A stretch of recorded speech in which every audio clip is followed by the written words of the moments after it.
মা আছেন বাড়িতে, এই জন্যই আসলে যাওয়া। ভাই বোন সবার সাথে একসাথে ঈদ করবো, অনেক আনন্দ। একবারে ফাঁকা, ভালো লাগতেছে, কোনো জ্যাম নাই। পথে ঘাটে উৎসবের আমেজ। ঈদ যাত্রার শেষ দিনেও ঘরমুখী মানুষ, চাপ থাকলেও নেই ভোগান্তি। স্বস্তির যাত্রায় খুশি সবাই। সৌদির সঙ্গে মিল রেখে দেশের বিভিন্ন স্থানে ঈদ উদযাপন। ভেস্তে গেল বিদ্যুৎ বিভাগের পরিকল্পনা। গ্রাম থেকে নগর সবখানেই লোডশেডিং চরমে, থাকছে না 10 ঘন্টা পর্যন্ত। ঘাটতি 3000 মেগাওয়াট। পরিস্থিতি আরও তীব্র হওয়ার শঙ্কা। উন্মুক্ত স্থানে স্তূপ করে রাখা কয়লা। পাবনায় ধোঁয়ায় দূষিত হচ্ছে পরিবেশ। প্রভাব খাটিয়ে চলছে বাণিজ্য। জনসাধারণের শ্বাসতন্ত্রের মারাত্মক ক্ষতির শঙ্কা। এবং জলবায়ু পরিবর্তনের আরও এক বিরূপ প্রভাবের সাক্ষী হল বিশ্ববাসী। ইতিহাসের সবচেয়ে উষ্ণতম মার্চ অনুভূত। টানা 10 মাসের মধ্যে প্রতি মাসেই নতুন তাপমাত্রার রেকর্ড।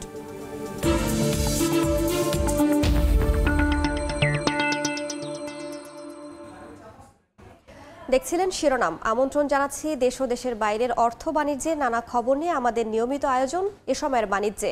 আপনাদের সঙ্গে আছি আমি রাইসা জান্নাত। ঈদযাত্রার বাড়তি পাওয়া দিনের সড়ক পথে স্বস্তি নিয়ে রাজধানী ছাড়ছেন মানুষ। অতিরিক্ত ভিড় ছাড়াই নির্দিষ্ট সময়ে ছেড়ে যাচ্ছে ট্রেন।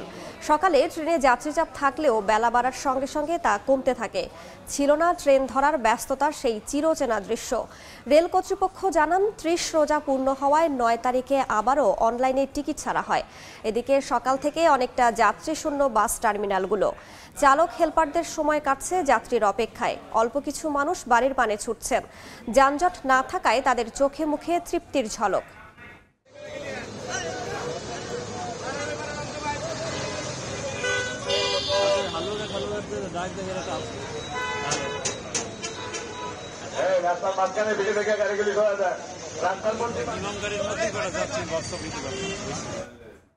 ঈদযাত্রার আরো খবর জানাতে গাজীপুরের রাজেন্দ্রপুর এলাকায় আছেন রিপোর্টার রাজিবুল হাসান। সরাসরি যাচ্ছি তার কাছে। মহাসড়ক ফাঁকা হয়ে গিয়েছে, অর্থাৎ আগামীকালকে যেহেতু ঈদ, কেউ কিন্তু বসে নেই। গত কয়েকদিন যাবতীয় যে যার মতো গন্তব্যে ছুটছিলেন পরিবারের সঙ্গে ঈদ করতে, সেই কারণে এখন আর চাপ নেই কিংবা মহাসড়কের যানজট নেই। একেবারেই আপনাদেরকে একটু দেখানোর চেষ্টা করছি। আমি রয়েছি ঢাকা ময়মনসিংহ মহাসড়কে। আপনারা নিশ্চয়ই দৃশ্য দেখতে পাচ্ছেন, একেবারেই ফাঁকা মহাসড়ক। দুই একটি গণপরিবহন আছে, তবে সেইগুলোতেও খুবই যাত্রী সংকট। দু একদিন আগে গতকালকে যেমন বলেছিলাম যে গণপরিবহন সংকট, এখন কিন্তু যাত্রী সংকট।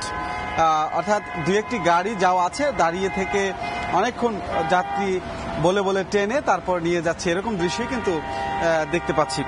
এটি যখন ঢাকা ময়মনসিংহ মহাসড়কের দৃশ্য। অপরদিকে ঢাকা টাঙ্গাইল মহাসড়কের যে চন্দ্রা মোড় রয়েছে, সেখানে গাড়ির কিছুটা জটলা রয়েছে, তবে সেটি যানজট নয়।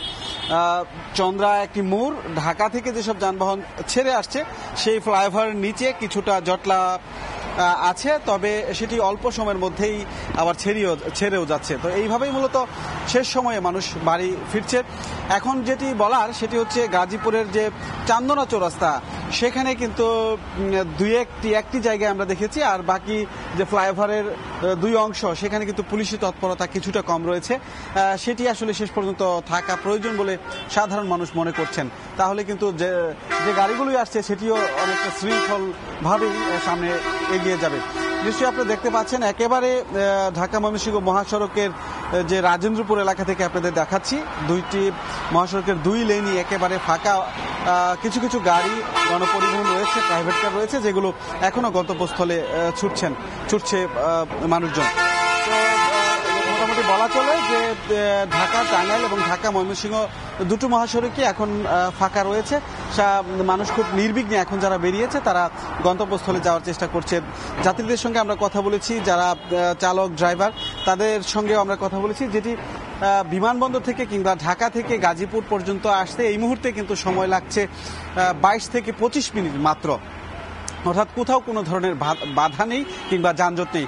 অপরদিকে ঢাকা টাঙ্গাইল মহাসড়কে সেখানের পরিস্থিতি তো বলছিলামই যে কিছুটা জটলা শুধুমাত্র চন্দ্রা মোড়ের মধ্যে, এছাড়া আশপাশে কিন্তু খুবই স্বাভাবিকভাবে মানুষ বাড়ি ফিরছে। মোটামুটি যদি বলি যে খুবই স্বাচ্ছন্দ্যেই মানুষ শেষ সময় এখন পর্যন্ত বাড়ি যাচ্ছে, কোনো ধরনের সমস্যা কিন্তু চোখে পড়ছে না। তো এই ছিল মোটামুটি গাজীপুর থেকে আমার কাছে থাকা সবশেষ পরিস্থিতি।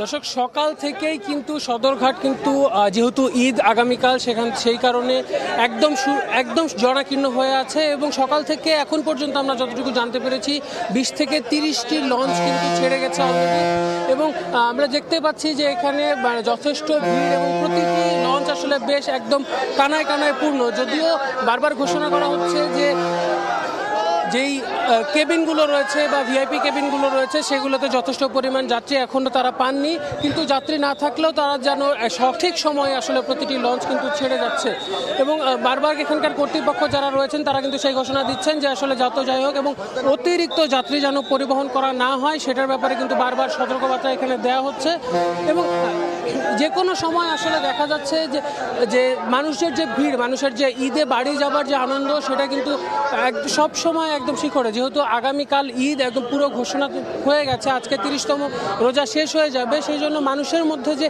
ঈদের আনন্দ সেটা কিন্তু আসলে একদম মানুষের চোখে মুখে দেখা যাচ্ছে। তো সেই জায়গা থেকে আসলে দেখা যাচ্ছে যে সাধারণ মানুষ কিন্তু প্রত্যেকেই কিন্তু তার নারীর টানে যে বাড়ি ফেরার তাদের যে ইচ্ছা সেটা কিন্তু তাদের মধ্যে চোখে মুখে একদম দেখা যাচ্ছে। এই ছিল সদরঘাট থেকে এখন পর্যন্ত আমার কাছে সবশেষ। ঈদ যাত্রার খবর জানাতে সরাসরি যুক্ত ছিলাম সদরঘাট এলাকায়, তার আগে যুক্ত ছিলাম গাজীপুরে। দেশে ফেরার জন্য টিকিট সংকটে সৌদি প্রবাসীরা। বিভিন্ন ট্রাভেল এজেন্সি ঘুরে সাধ্যের মধ্যে টিকিট না পাওয়ায় হতাশায় তারা। স্বজনদের সঙ্গে ঈদের আনন্দ ভাগাভাগি করতে না পারার আক্ষেপ প্রবাসীদের। অভিযোগ রয়েছে টিকিট সিন্ডিকেটকারীদের ভুয়া বুকিংয়ের কারণে অতিরিক্ত মূল্য ছাড়া ন্যায্য মূল্যে টিকিট না পাওয়া নিয়ে। সৌদি আরব থেকে আরিফুর রহমানের প্রতিবেদন। পবিত্র ঈদ উল ফিতরকে কেন্দ্র করে সাধারণত দেশে ফেরেন সৌদি আরবে বসবাসরত প্রবাসী বাংলাদেশিরা। আশা থাকে প্রিয়জনের সঙ্গে ঈদের আনন্দ ভাগাভাগি করার, আর এই সময়টিতে টিকিট কাটতে অতিরিক্ত ভাড়া গুনতে হয় তাদের। টিকিটের মূল্য বৃদ্ধির কারণে স্বজনদের সঙ্গে ঈদের আনন্দ ভাগাভাগি করতে পারেন না অনেকেই। বিমানের টিকিটের মূল্যের কাছে হেরে গেছেন প্রবাসীদের অনেকের অভিযোগ অতিরিক্ত অর্থের বিনিময়ে কোথাও কোথাও মিলছে টিকিট। আমরা ঈদের 1-2 দিন আগে ছুটি পাই, আমরা খুব আশা করে আসি, কিন্তু এখানে আসার পরে দেখি কোনো দোকানের টিকিট নাই, সব টিকিট সিন্ডিকেট করা। অনেক টিকিট কালো ব্যাপারী আছে, টিকিট ব্লক করে রাখে এবং সিট থাকলেও বলে নাই। তাই আমরা কামনা করি যাতে সবাই বিদেশ সৌদি আরব তেনে ভালোভাবে গিয়ে ঈদ করতে পারে। যদি 2টা ফ্লাইট দেওয়া হয় তাহলে আর এই সংকটটা তৈরি হয় না। তবে টিকিটের দাম বৃদ্ধির বিষয়ে এজেন্সিগুলো বলছে উৎসবের মৌসুমে টিকিটের দাম এমন বাড়তি থাকে। ঈদে দেশে যাওয়ার আকাঙ্ক্ষা থাকলেও বাড়তি বিমান ভাড়ার কারণে তা স্বল্প আয়ের প্রবাসীদের ইচ্ছে পূরণ হচ্ছে না। এমন অসংখ্য প্রবাসী আছেন যারা বিমানের টিকিটের মাত্রাতিরিক্ত ভাড়ার কারণে স্বাভাবিক সময়েও দেশে যেতে পারেন না। তবে অনেক প্রবাসী পরিবারের সঙ্গে ঈদ উদযাপন করতে প্রায় 15 দিন থেকে 1 মাস আগে টিকিট সংগ্রহ করেছেন। প্রবাসীদের দাবি রিয়াদ ঢাকা রুটে ন্যূনতম 2টি ফ্লাইট অথবা রিয়াদ চট্টগ্রাম রুটে সরাসরি একটি ফ্লাইট পরিচালিত হলে ভাড়া কিছুটা কম হতো। টিকিটের কৃত্রিম সংকট সৃষ্টিকারীদের প্রতি ক্ষোভ জানিয়েছেন দেশে ফিরতে না পারা প্রবাসী বাংলাদেশিরা। তাদের বিরুদ্ধে কঠোর ব্যবস্থা নেওয়ার দাবি প্রবাসীদের। আরিফুর রহমান, সময় সংবাদ, সৌদি আরব। ভেস্তে গেল বিদ্যুৎ বিভাগের সব পরিকল্পনায়। গ্রাম থেকে নগর সবখানেই লোডশেডিং চরমে।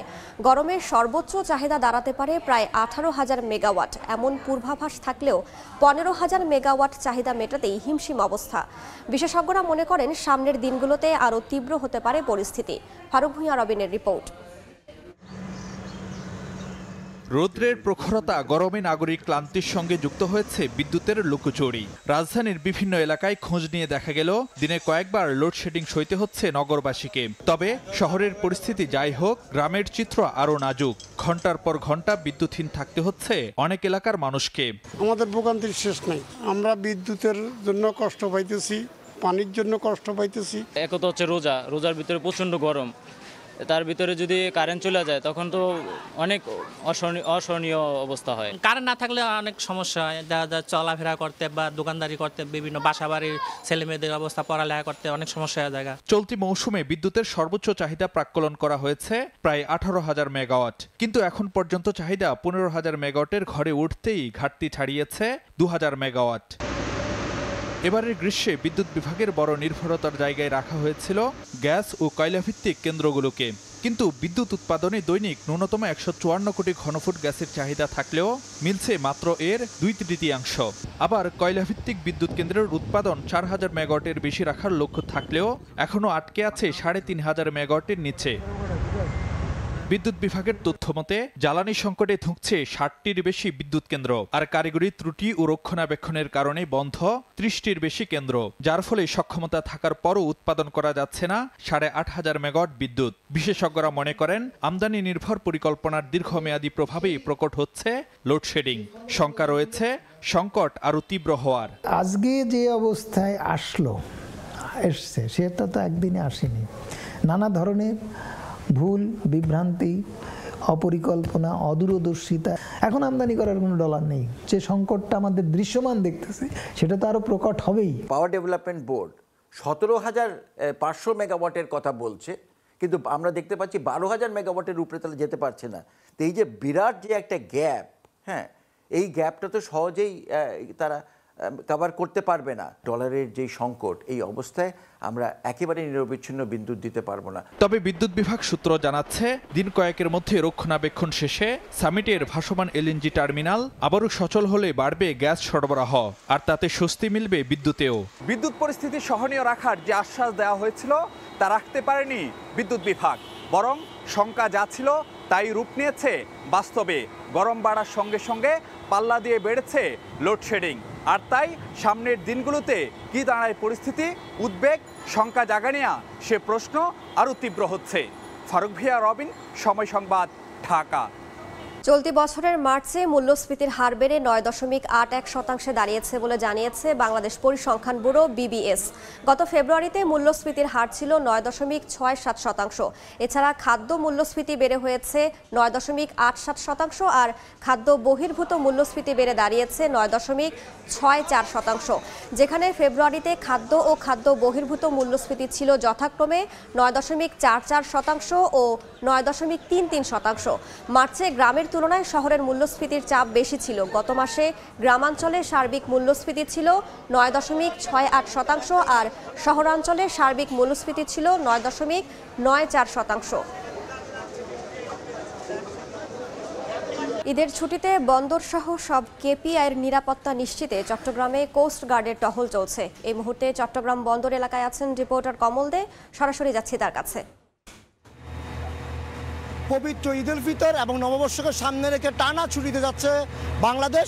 সরকারি এই ছুটির সময় কর্ণফুলী নদীর তীরবর্তী যেসব ক্যাপিআই রয়েছে সেই ক্যাপিআইগুলো নিরাপত্তা নিশ্চিতের জন্য অভিযান শুরু করেছে, বা যা তাদের যে টহল ব্যবস্থা সেটা জোরদার করেছে উপকূলরক্ষী কোস্টগার্ড। আমরা দেখতে পাচ্ছি আজকে চট্টগ্রাম, আপনি জানেন কর্ণফুলী নদীর তীরে অবস্থান রয়েছে দেশের অর্থনৈতিক যে প্রাণকেন্দ্র সেই চট্টগ্রাম বন্দর। চট্টগ্রাম বন্দরের পাশাপাশি এই কর্ণফুলী নদীর তীরে রয়েছে সিউফেল, রয়েছে সার কারখানা, কাফকো রয়েছে, ইস্টার্ন রিফাইনারি, এবং কর্ণফুলী নদীর আরেকটি অংশ রয়েছে চট্টগ্রাম শাহ আমানত বিমানবন্দর। আর এই শাহ আমানত বিমানবন্দর থেকে শুরু করে স্থায়ী যে গুরুত্বপূর্ণ স্থাপনাগুলো রয়েছে সেগুলো নিরাপত্তা নিশ্চিতের জন্য কিন্তু ইতিমধ্যে কোস্টগার্ড তার টহল জোরদার করেছে, এবং তারা সেখানে কন্টিনিউ তল্লাশি চালিয়ে যাবে যাতে সন্দেহভাজন বা সন্দেহজনক ঘোরাফেরা করতে না পারে বা কোনো রকম বিশৃঙ্খলা কিছু সৃষ্টি না হয়। সেই জন্য কোস্টগার্ডকে দিয়ে কর্ণফুলী নদীতে আজকে থেকে তারা টহল জোরদার, অর্থাৎ যতদিন সরকারি বন্ধ থাকবে, ঈদের বন্ধ, এর পরবর্তী নববর্ষের বন্ধ, প্রতিটি সরকারি ছুটিতে যতগুলো ছুটি রয়েছে পুরোটা সময় এই কর্ণফুলী নদীর মোহনা থেকে শুরু হয়ে চট্টগ্রাম বন্দর এবং তার বিপরীতে রয়েছে কাফকো, রয়েছে সিউফেল, রয়েছে ইস্টার্ন রিফাইনারি, রয়েছে বিভিন্ন তেল শোধনাগার, রয়েছে চট্টগ্রাম শাহ আমানত বিমানবন্দর, এবং আরও রয়েছে যেসব জাহাজ রয়েছে দেশি বিদেশি যেসব জাহাজের কর্ণফুলী নদীতে অবস্থান রয়েছে সবগুলির যাতে সাধারণ যারা নাবিক সহ জাহাজ মালিক জাহাজে কোনো রকম সমস্যা না হয় সেটি নিশ্চিত করার জন্য কোস্টগার্ড সদস্যরা এই টহল ব্যবস্থা জোরদার করেছে বলে আমাদেরকে জানিয়েছে। ইতিমধ্যে তারা মহেশখালী, আপনি জানেন মহেশখালী মাতারবাড়ি যে অংশে রয়েছে সেখানেও কোস্টগার্ডের টহল জোরদার করা হয়েছে। এখন চট্টগ্রাম বন্দর হয়ে বঙ্গোপসাগরের মোহনা এবং একই সাথে যেসব এলাকা রয়েছে তার পুরোটাই নিশ্চিত করবে এই কোস্টগার্ড সদস্য। অর্থাৎ যে কয়েকজন সরকারি ছুটি রয়েছে প্রতিদিন তারা কর্ণফুলী নদী হয়ে বঙ্গোপসাগরের মোহনা হয়ে একদিকে চট্টগ্রাম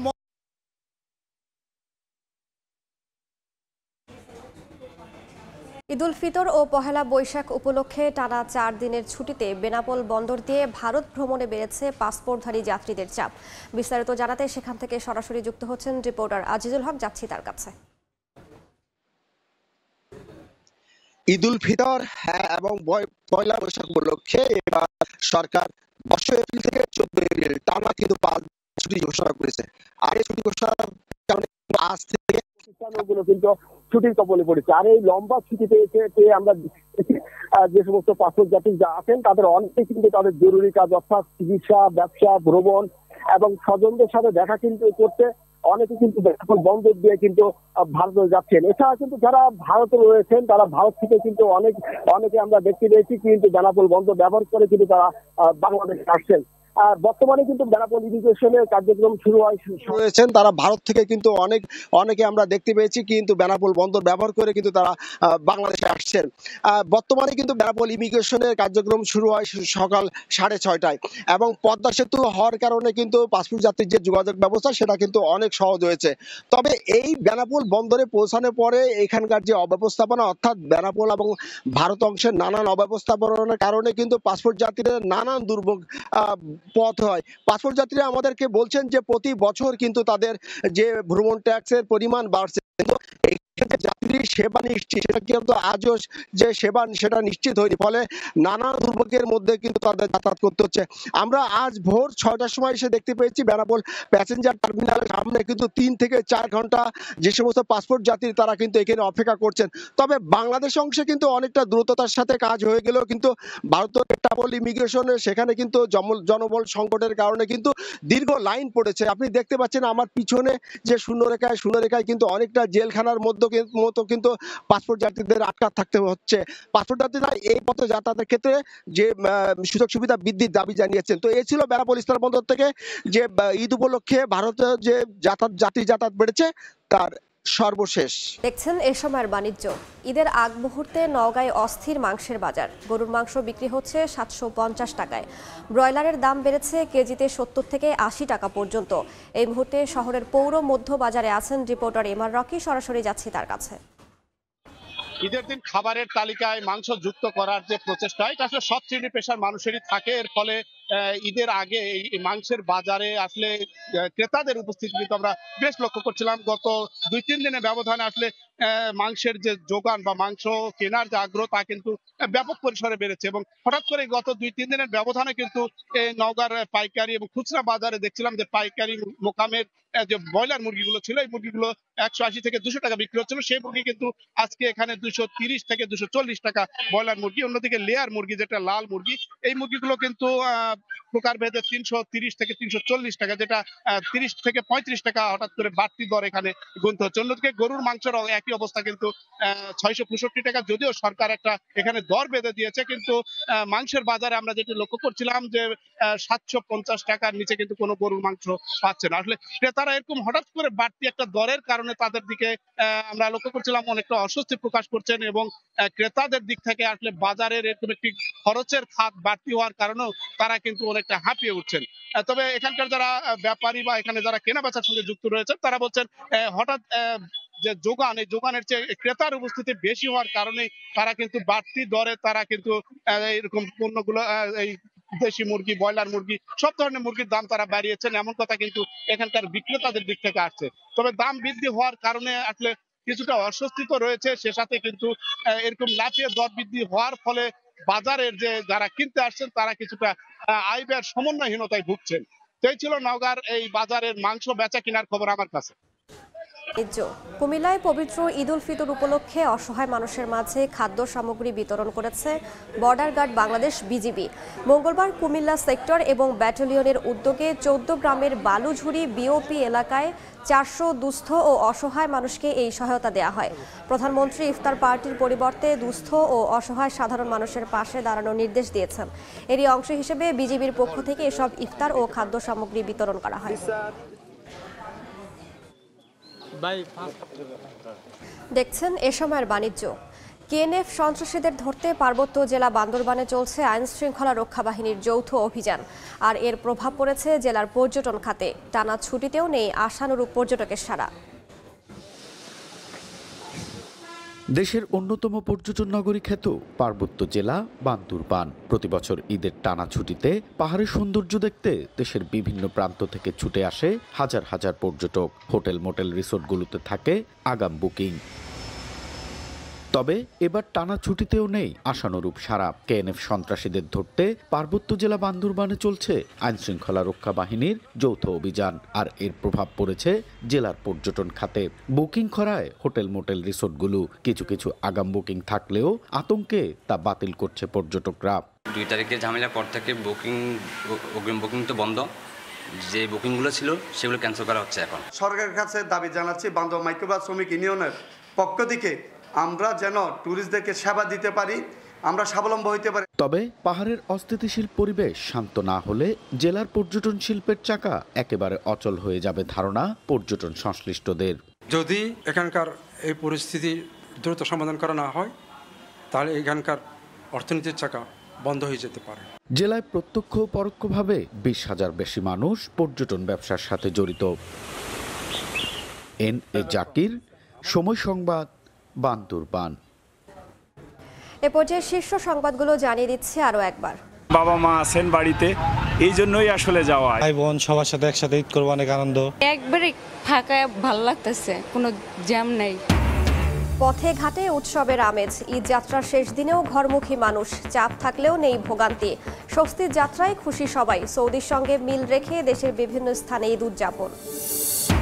ভেস্তে গেল বিদ্যুৎ বিভাগের পরিকল্পনা। গ্রাম থেকে নগর সবখানেই লোডশেডিং চরমে। থাকছে না 10 ঘন্টা পর্যন্ত। ঘাটতি 3000 মেগাওয়াট। পরিস্থিতি আরও তীব্র হওয়ার শঙ্কা।